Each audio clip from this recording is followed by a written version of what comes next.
नमस्कार दोस्तों, divine inspiration channel में आपका स्वागत है। आज हम लोग बात करेंगे राहु और केतु के ऊपर कि इसके लिए कुछ बेसिक्स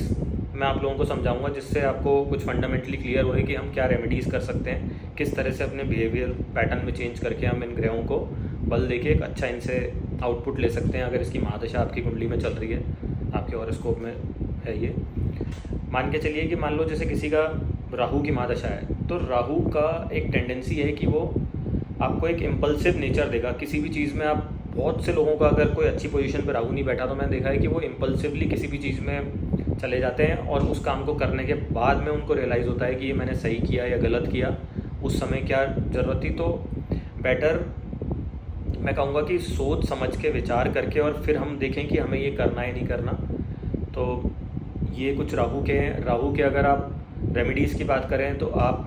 कैट को खाना खिला सकते हैं, ये बहुत अच्छी रेमेडी है। राहु केतु की कंबाइंड जो बेसिक रेमेडी है वो ये है कि आप कोशिश करें कि संडे के दिन, सैटरडे के दिन जब भी पॉसिबल हो तो 7 कंबल, 11 कंबल, जो ब्लैक और वाइट लाइनिंग वाले कंबल होते हैं उसका डोनेशन कर सकते हैं, तो भी आपको एक बेहतर रिजल्ट मिलेंगे। या मान लीजिए जो कई बार हमने देखा है कि हमारे यहाँ सर्दियों में रैन बसेरे होते हैं, या गरीब लोग कई बार रिक्शे वाले सड़क पे सो रहे होते हैं, जो भी मतलब नीडी पीपल हैं, उससे मेरा मतलब ये है कि जो खुद जैसे रिक्शा चला रहे हैं, ऑटो ड्राइवर हो गए, रात को अपना फोकस कर रहे हैं, सो रहे हैं, तो आप जाके अपने हाथ से अगर उनको इस तरह का ब्लैंकेट या इसको उड़ाते हैं तो ये भी एक बहुत अच्छा, मतलब वो जब सुबह उठेंगे उसकी एनर्जी जो होगी वो बहुत ही पॉजिटिव उनके लिए भी होगी और आपके लिए भी होगी, मैं समझता हूँ। और उनको ठंड से भी एक रिलैक्सेशन मिलेगा। प्लस केतु के लिए हम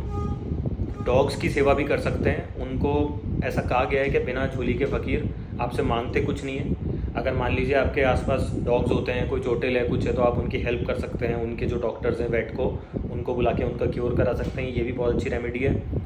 केतु के लिए हम ये भी कर सकते हैं कि मतलब अगर आपको आइसोलेशन में रहना पसंद है, क्योंकि केतु के टाइम पे क्या होता है कि आदमी का सोच विचार बहुत बदल जाती है, थोड़ा डिफरेंट वे में सोचता है, तो उसकी एक बहुत अच्छी रेमेडी है कि थोड़ा सा अकेले रह के, चाहे आप घर में रह रहे हो जहाँ आपको पॉसिबल नहीं है कि आप बाहर जा सकते हो, तो मेडिटेशन करें, स्पिरिचुअल किसी गुरु से कनेक्ट करें, तो उसका बेटर रिजल्ट मिलेगा, आपको अकेलापन महसूस नहीं होगा। और आप ये भी कर सकते हैं कि हिल एरिया में जाके कुछ दिन रुक के आएँ, तो वो भी एक तरह से रिचार्ज कूपन होता है केतु के लिए। तो आप अगर ये सब करते हैं जो मैं आपको बता रहा हूँ, तो इससे बेटर चांसेस होंगे कि आप अपनी एनर्जी को बैलेंस करेंगे इन ग्रहों के साथ चलने के लिए और इनके बेटर रिजल्ट्स को रियलाइज कर सकेंगे।